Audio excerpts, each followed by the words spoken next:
Right, so the first muscle, the scalene neck muscles, okay, that run basically from under the clavicle, under the collarbone, they run right up into the base of the skull. These guys get very tight. We can also create very much a forward head lean position. To mobilize that tissue, you take 2 fingers and you place it just, if you find the collarbone, just above it. Or obviously offset off your windpipe. You're going to move to the side and you're going to dig your fingers down under your collarbone, all right? Then from there, you're going to find a particular tender point. Once you dig down and you hold that point, you're going to turn your head to the opposite direction and look up towards the ceiling. So it's actually really going to pull on all these structures. You bring your head down and bring it back again. Turn to the right, look up, drop down again and bring it back. All right, look for another tender point. It will be in the close vicinity. Dig down in that area. You're going to find it's quite tender. Turn to the right, look up, and then drop down again. So you're basically trying to turn and look up over the shoulder. You'll do this on both sides to release those scalene structures. Now for dealing with the areas related to the pec area. Okay, so this is also a major contributor to rounding of the shoulders, one of a few of them. Okay, so we're going to deal with all the different areas. You're going to work around the border of the pec. So you're going to basically just use the tools of your hands to do that. So similarly, you're going to grab 2 fingers. Again, you're going to be pressing and looking under the collarbone now. So you're going to be targeting tissue just under the border of your clavicle. You're going to start pretty much at the sternal area, so right by the sternum itself. And you're going to do small circular movements, looking for real tender points, okay, along that area. To emphasize this and expose the pecs a little bit more, because the fibers run horizontally, not all of them, but these guys across this area do, you then turn the arm open, you open up the palm, and then you really just open up the shoulder, and then you start to get into that tissue. It's going to expose that area a little bit more. You work up all the way down. Now you're going to go under the clavicular border of those pecs. So you're going to go just under the collarbone. You're going to work right along that border of that clavicle. You're going to go right to the corner, right where the collarbone actually joins into the shoulder. And then you're going to work down between the shoulder and the chest. And that line, typically known as the vest line, all the way down to that point there to expose that area. Keep that arm externally rotated, about 30 seconds on one side, 30 seconds on the other. Right, now here's the muscle called your levator scapulae that's attached to the corner, the medial border, the corner of that shoulder blade. It runs right up to the neck. And he's a major contributing factor to a very tight neck, especially when we've got that forward head lean position and push shoulder mechanics. That muscle's also quite inflamed, and his job has just become too extensive. So to stretch that guy, we basically take one arm behind the back. We place it behind the back to ensure that we're getting depth to the shoulder. From that position, we're going to turn the head. We take the opposite hand, only 2 fingers. We put it at the base of the skull. We turn the head in towards the shoulder in the direction of the armpit, and then we very gently pull on the base of the skull to drop that chin down to stretch out that structure. All right, you don't want to force it, and you really don't want to place too much load on it. Keeping the opposite shoulder down, you hold this for about 20 to 30 second count on each side.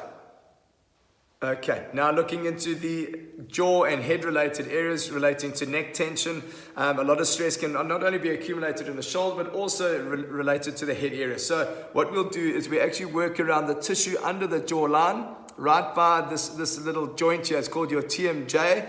When you're biting, you'll feel that there's a lot of movement. There's a cartilage that basically it exists there that creates the movement of the jaw. So we're going to work right under the jawline. You're going to find those jaw muscles that basically run under the cheekbone and down on the inside there. So it's literally almost like that corner rim there is really what we're trying to target on both sides.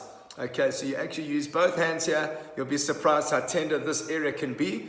We work right up towards that TMJ joint right in there, and then we just go under that border. And what you can do to mobilize that tissue a bit more is you open and close your mouth as you're performing that circular action. Look for some tender tissue. From there, you work right up along the temporal area of the head, okay, here and above the ear, all the way around in this whole vicinity over the ear and around the side of the head. A lot of our jaw structures exist there, and you'll feel that when we clench our jaw. Put your hands on the side of the head. For those with you with no hair, you can feel it quite easy. All right, so you'll feel that those areas get particularly tight. You want to break those areas down too. Okay, so now quite a big role play, and also in that internal rotation of that shoulder, contributing with the pecs, is the long head of the bicep. So a nice way to stretch that muscle out is on the floor. What you basically do is you're going to lie on the side. Now the side that you're wanting to stretch is the side that you're turning away from. So I'll show you in the camera, basically with my left arm. So I'm going to take my legs up to this position. I'm going to place my arm up to a 45-degree angle with my thumb down. I then lift up my opposite knee away from, up to the side, and I'm going to use this hand on the floor to push up and open up my torso. As soon as I do that, I feel an extensive stretch along the line of this bicep. I'm going to show you on this side, arm up 45 degrees, thumb up, lift this knee up, then gently, very gently elevate the torso without lifting the shoulder, and you're going to go to what's tolerable. You hold this for about 20 to 30 seconds only. Right, now another big role player with regards to internal rotation of that shoulders and that forward position with that forward head lean, poor postural contribution is tight lats. So now we want to just release those guys. We effectively do that by assuming this position. I'm going to show you now on the mat. You go into a child's pose position. Now the lats exist on the side of the body. There's big slabs of muscle. Okay.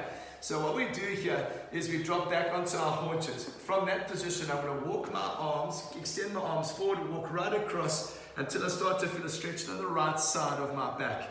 Once I achieve that, my head is going to be placed down between my arms. Obviously, my head's up just looking at you. So your head is going to be placed down between the arms. Once you feel that stretch, I want you to place your left hand on top of the right hand. Hold that position. So you're pinning that hand down. And then what you do is you do a gentle trunk rotation. So you're rotating through that position. As I rotate down and I turn down facing my left, I'm experiencing a massive stretch right from literally right up to the back of the humerus, so the back of the shoulder, right down to the base of that lat, which is right into that lower back area. You rotate for 20, move across to the other side. When you're stretching the left side of the back, you put your right hand on top and you do that same trunk rotation. Very similar to a swimmer in water. Hugely effective. Right, so now we're going to be just addressing the releasing and the mobilization around the scapular area, which is obviously a huge and an integral part of our entire upper body system. All right, so we want to make sure that your shoulder blade is moving, sliding, and gliding freely. So we're going to do what is known as a scapular roll. So you go on all fours. Your hands are directly under the shoulders. From this position, you drop the spine into the shoulder blades. As you do that, you shrug your shoulders. So you notice my shoulders are elevating towards my ear. And I pull my shoulder blades down my ribs towards my lower back, and then I push and open up the shoulder blades at the same time. As I drop down, I shrug the shoulder, I pull the shoulder blade down, and then I come through. Now it's very important that you actually achieve this circular action as opposed to the other way, all right? Because we actively want to get the gliding action only in one movement to start releasing a lot of that tight tissue and any very tight adhesions around that shoulder blade that glue it down to the ribs, which doesn't allow for good arm movements and any mechanics attached to it. Okay, so you drop the spine into the shoulder blades, shrug the shoulders, pull the shoulder blade down and push away. We do about 3 sets of 15 repetitions. Hardest part is to actually not bend the arm and actually not allow that arm to contribute towards the movement. We want to inherently make sure that we are disassociating shoulder blade movement with the elbow and the spine, so no spinal lift. Right, now a really nice one with regards to resetting that scapula again. I'm just going to be showing you in this position. I'm hanging my arms at my sides. What I want to do in an upright position with my head facing straight, I'm going to shrug my shoulders as high as they can towards the ears. And notice I don't tilt my chin.